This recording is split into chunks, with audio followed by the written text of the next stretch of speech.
My name is Muskan. I read in 11th class. My school name is Government High Secondary School, Kannashadgar. Today, my topic is life and contribution of Jawaharlal Nehru. India has been the home to many great freedom fighters and world leaders. Jawaharlal Nehru is one among them. He was born on 14 November 1889 at Allahabad. Officially known as Prayagraj, his father Motilal Nehru was a famous barrister. In the initial years, Jawaharlal Nehru had his primary education at home. He was then sent to England for high school studies. He completed his graduation in law from Trinity College in Cambridge and became a barrister at the Inner Temple in London. He then returned to India as he was passionate about the Indian freedom struggle. In the fight for Indian independence, he was deeply influenced by Mahatma Gandhi. Under his guidance, Jawaharlal Nehru took an active part in the freedom struggle, following the path of truth and non-violence. Due to this, he was sent to jail many times. During his one of the jail periods, he wrote the book The Discovery of India.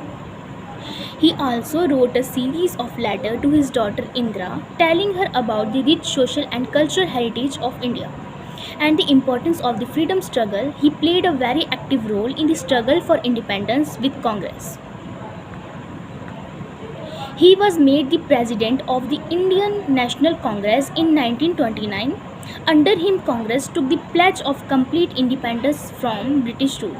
This was known as the Purna Swaraj Declaration and was officially acknowledged on 26 November 1930. This day is celebrated as the Republic Day in India, when India officially adopted its constitution. After the independence of India on 15 August 1947, Pandit Jawaharlal Nehru became the first Prime Minister of India. Under the astute leadership and global vision, India achieved progress, prosperity, and respect on the international stage. He led the foundation of democracy in India.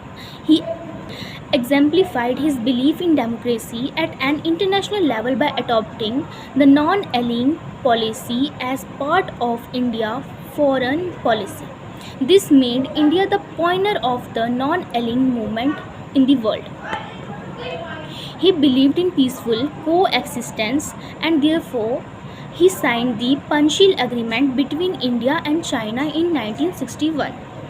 He was a great supporter of disarmament and worked hard to create an international order of peace and brotherhood.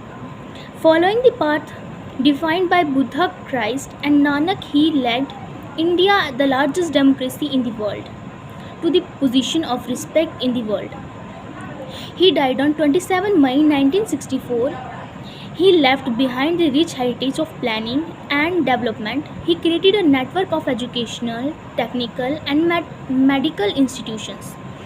One of the best examples is the establishment of Indian Institute of Technology and Indian Institute of Management. He left a legacy of large industrial, agricultural, irrigation and power projects such as setting up of steel plants, construction of dams and establishing power plants led India to the path of technological and infrastructural development. Thank you.